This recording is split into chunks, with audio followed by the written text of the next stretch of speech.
네, 안녕하세요. 행복한 재테크 진행의 박보경입니다. 100세 시대를 살아가는 여러분의 행복한 노후를 위해서 오늘도 다양한 부동산 얘기로 꽉꽉 채웠습니다. 끝까지 저희와 함께해 주시고요. 평소에 부동산 관련해서 궁금한 내용이 있으셨다면 아래 번호로 전화 주십시오. 1544-8520 저희 생방송 중에 무료로 활짝 열어놨으니까는요. 많은 분들의 참여 기다리고 있겠습니다. 자, 행복한 재테크 오늘 순서 시작하겠습니다. 함께 하실 전문가부터 만나보시죠.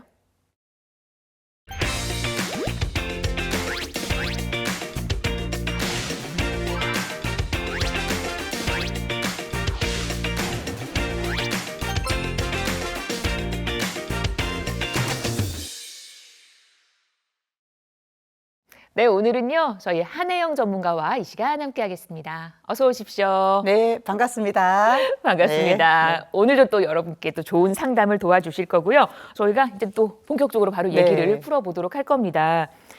요즘 워낙에 규제가 많잖아요. 이런 규제 속에서 우리가 왜 뭐 적을 알고 나를 알면 백전백승이라는 얘기가 있는 것처럼 그 규제를 어떻게 잘 파헤치고 나가야 되는 것인가? 규제를 피할 수 있는 지역은 어딘가? 뭐 이런 지역에서는 어떻게 해야 될까? 이런 전략이 좀 필요할 것 같거든요. 네. 그런 전략을 좀 세워주시면 좋을 것 같아요. 네. 안 그래도 어제 또 129 대책 발표했었는데 맞아요. 네. 129 대책 내용을 이제 우리가 다들 보셨겠지만 작년에 발표했던 그 97 공급 대책에서 약간 확장되고 조금 신속하게 하겠다는 의미였거든요. 그래서 지금 어제 129 대책 발표 내용을 보고 나서 더 많은 분들이 조금 더 불안해 하실 것 같아요. 여전히 공급은 부족할 것 같고 또 최근에 뭐 정책실장도 마찬가지고 이재명 대통령께서도 마찬가지고 양도세 중과 유예도 기본적으로 좀 종료한다는 기조로 가고 있기 때문에 이게 뭔가를 사야 되는 분위기라는 이런 지금 휩쓸리는 상황이 발생되고 있습니다. 쉽게 얘기하면은 이제 서울에 토끼는 대한민국의 우리 주택의 유행은 크게 세 가지로 볼 수가 있는데 아파트, 오피스텔 그리고 아파트, 오피스텔, 빌라를 볼 수가 있는데 아파트 같은 경우는 이제 규제 지역 내에서도 그러니까 서울의 규제 지역 내에서도 조금 인기가 덜했던 지역에 상대적으로 이제 대출 6억을 받을 수 있는 그 금액대들 그러니까 10억 전후의 아파트들 위주로 많이 움직이고 있고 그리고 이제 서울이 아닌 그러니까 비규제 지역 같은 아파트들은 뭐 부산이라든지 대구라든지 울산이라든지 뭐 인천 같은 곳들로 많이 움직이고 있잖아요. 네. 그러니까 규제가 되기 전에 뭔가 사야 될 것 같고 그러니까 그런 지역들 위주로 아파트들은 움직이고 있고 그리고 오피스텔 같은 경우도 지금 상급지 위주로 많이 움직이고 있고 또 빌라도 상급지 또는 재개발 지역 위주로 움직이고 있는데요.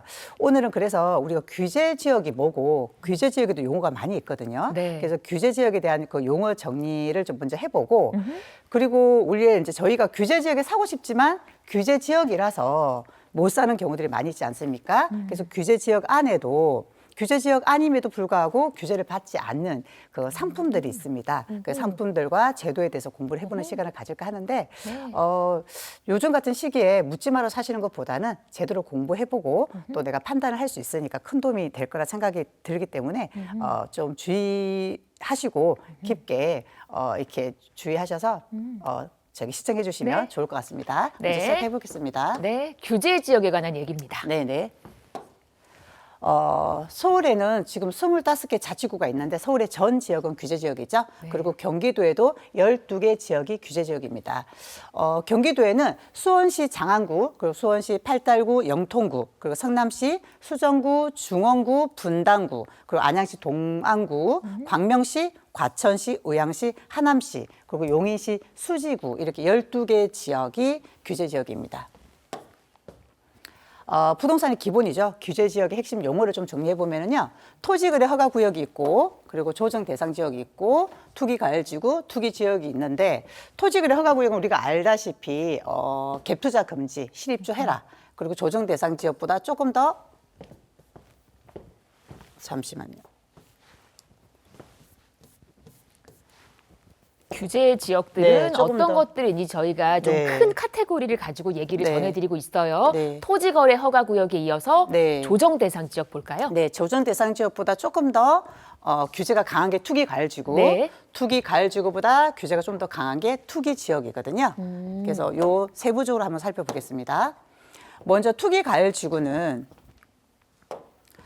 투기 가율주의 정의를 보시면요, 주택 가격 상승률이 물가 상승률보다 현저히 높아서 투기가 우려되는 지역을 투기 가율주구로 합니다. 쉽게 얘기하면 투기 가율주구는 재건축 재개발을 할 때 조금 제약을 받는다, 규제를 받는다 이렇게 생각하면 쉬울 것 같아요. 투기 가율주구 안에서도 주요 제한 사항을 보시면은 재당첨 제한이 있고 지양도 제한이 있는데요. 재당첨 제한 같은 경우는 기본적으로 2017년 8월 2일 파리 대책에서 발표된 건데요. 파리 대책에서 투기 가열지구로 지정된 곳에서는 도정법에 의한 재건축 재개발 사업을 하는 경우에 내가 분양권을 받던 아니면 기존의 조합원이었던 간에 투기 가열지구 안에서는 내가 분양권을 하나 당첨을 받고 나서 5년 안에 그 지역 안에서는 또 분양권을 받지 마라. 조합원도 받지 마라. 그런 얘기거든요. 투기를 방지하기 위해서 생긴 건데 그건 도정법에 의한 거기 때문에 예를 들면 빈터법에 의한 모아타운이다. 그런 경우에는 투기 가열지구라 하더라도 내가 지금 재건축으로 도정법에 의해서 분양권 하나 받은 상태에서 빈터법에 의한 모아타운 같은 경우는 재당첨 제한이 없기 때문에 모아타운 같은 경우는 상관이 없습니다. 그리고 지혜양도 제한이 있는데 지혜양도 제한은 제가 한번 보여드려 보면은요. 투기 가열지구 안에서는 기본적으로 조합원 지위 승계가 불가한 시점이 있습니다. 불가한 시점은 투기 가열지구 안에서 투기 가열지구로 지정된 지역 안에서 도시 및 주거환경정비법, 도정법에 의한 재건축 사업을 시행하는 경우에는 조합 설립 인가 이후부터는 조합원 지위 승계가 안 된다. 그리고 재개발 사업을 시행하는 경우에는 관리 처분 인가 이후부터는 사고 팔고 하지 못한다. 기본적인 원칙은 그렇습니다. 그리고 투기 가열지구 안에서 투기 가열지구로 지정된 지역에서 빈집 및 소규모 주택 정비에 관한 특례법, 그러니까 도정법이 아닌 빈터법에 의한 가로주택 정비 사업이라든지 소규모 재건축 사업, 소규모 재개발 사업을 시행하는 경우에는 조합 설립 인가 이후부터는 기본적으로 조합원 지위 승계가 불가합니다. 조합원 지위 승계가 불가한 시점이라 하더라도 예외적인 상황은 있는 거죠. 예외적으로 근무라든지 생업, 질병, 1년 이상 치료나 요양이 필요하다든지 또 치약이나 결혼으로 이사를 한다든지 그리고 이혼이나 상속으로 인한 주택을 취득한다든지 여기서 이제 증여는 해당이 되지 않고요. 예외사항에 정의는 해당이 되지 않고 이혼, 상속 또는 세대원 모두가 해외로 이주를 한다든지 2년 이상 체류한다든지 그리고 이런 1, 2, 3번에 해당이 되지 않는다 하더라도 내가 투기 가열지구 안에서 재건축 아파트를 하나 조합원으로 있었는데 이 주택이 하나밖에 없고 10년 보유했고 5년을 거주했다 하는 경우에는 예외적인 조항을 인정해 줍니다. 조합원 지위 승계가 불가한 시점 이후로 하더라도 내가 1세대 1주택으로서 10년 보유, 5년 거주했다고 한다면은 조합원 지위 승계 불가 시점 이후로 하더라도 사고 팔고 할 수가 있다. 그리고 빈터법에 의한 모아타운 같은 경우는 5년만 보유하고 3년만 거주해도 조합은 지위승계가 가능합니다. 그리고 토지거래 허가를 보시면은요, 토지거래 허가 구역의 정의를 보시면은 투기적인 토지 거래가 성행하거나 지가가 급격히 상승하는 지역을 대상으로 거래하기 전에 관할 구청장 또는 시도지사의 허가를 받아야만 매매가 가능한 지역이다. 이건 쉽게 얘기하면은 갭 투자하지 마라, 실입주하라 이런 얘기인 거죠. 면적의 기준을 보시면은 예전에는 주거지역 같은 경우는 60제곱미터가 초과할 때만 토지거래 허가를 받았어요. 근데 현재는 6제곱미터만 초과해도 토지거래 허가를 받아야 됩니다. 6제곱미터면은 우리가 한 1.8평 정도 되기 때문에 그냥 다 토지거래 허가를 받아야 된다 이렇게 생각하시면 됩니다. 토지거래 허가의 도입 시기를 보시면은 1978년도에 도입이 됐거든요. 그때 경부고속도로라든지 신도시 개발 같은 것 때문에 전국이 땅 투기가 생기면서 도입된 토지거래 허가 구역인데 현재까지 진행되고 있습니다.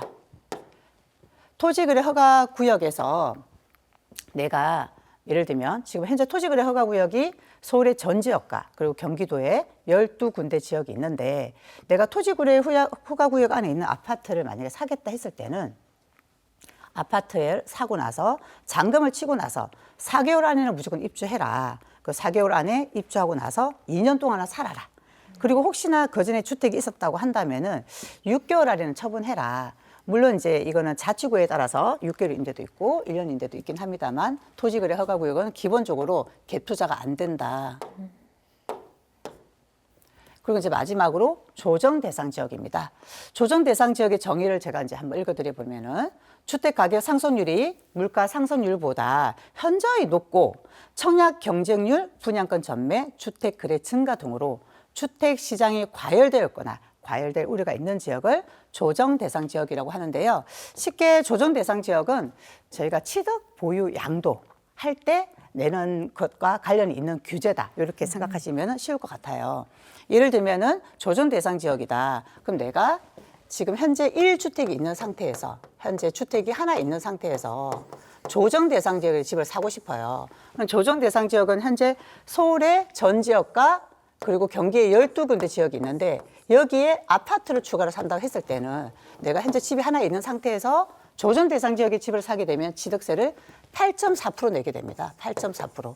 근데 조정 대상 지역이 아니고 내가 부산이나 울산이나 뭐 대구나 인천에 집을 산다 하면은 집이 하나 있는 상태에서 비조정 지역이다. 그러면 취득세를 1.1%만 내는 거죠. 그리고 제가 조정 대상 지역에서 양도세를 내는데 양도세.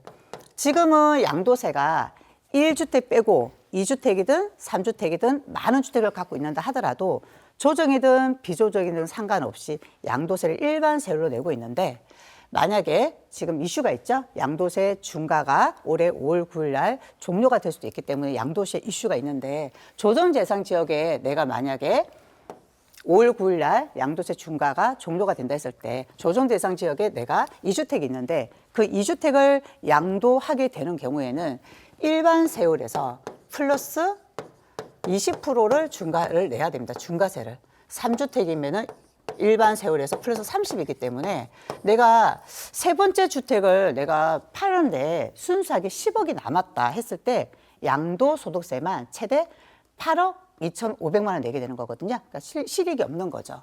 근데 내가 비조정 지역에 주택을 양도한다 할 때는 1주택이 있는 상태에서 비조정 지역에 그러니까 서울과 이 비조정 지역의 주택을 양도할 때는 집이 2개든 3개든 4개든 상관없이 일반 세율만 부과하게 되거든요. 그래서 조정 대상 지역은 취득과 보유와 양도에서 차이가 있구나 이렇게 생각하시면 되겠습니다. 그래서 이제 앞서 말씀드렸지만은 우리가 지금 취득세, 보유세, 양도세 때문에 조정 대상 이렇게 규제 지역이 아닌 비규제 지역을 사면 안 되잖아요. 저희가 이제 2019년도로 한번 돌아가 보면은 2019년도에 우리 집값이 엄청 올랐었거든요. 그때 2019년도에 집값이 엄청 오르다가 이러다 말겠지 하다가 갑자기 2021년도에 왜 코로나랑 계약갱신 청구권 터지면서 엄청 올랐거든요. 그때 집값이 폭등하면서 그때 2021년도에 진짜 영끌에서 사신 분들 되게 많습니다. 그때 사신 분들 주로 상품들이 어떤 상품들이었냐면은 서울의 비인기 아파트, 예를 들면은 뭐 강북의 노도강이라든지 금강구 같은 아파트들을 많이 샀고, 그리고 이제 대출이 좀 더 자유로운 지식산업센터라든지 생수 같은 거 많이 샀잖아요. 근데 그런 게 아직도 회복이 안 됐거든요. 그래서 지금 우리가 세금 때문에 비규제 지역, 조금 덜 인기 있는 지역으로 많이 움직이고 있어요. 그러니까 이럴 때일수록 비규제 지역이냐 규제 지역이냐가 중요하지 않고 네. 인기 있는 지역, 앞으로 오를 지역을 사야 되지 않습니까? 네. 그래서 규제 지역 중에서 이왕이면 규제 지역인데 취득, 보유, 양도에서 비규제 지역이랑 똑같은 물건이 있다고 한다면은 그런 물건 당연히 사야 되는 거잖아요. 그래서 저희는 오늘은 규제 지역이지만 비규제 지역이랑 똑같은 혜택을 볼 수 있는 취득, 보유, 양도 혜택을 볼 수 있는 그런 제도에 대해서 한번 설명을 해드려 보겠습니다. 네.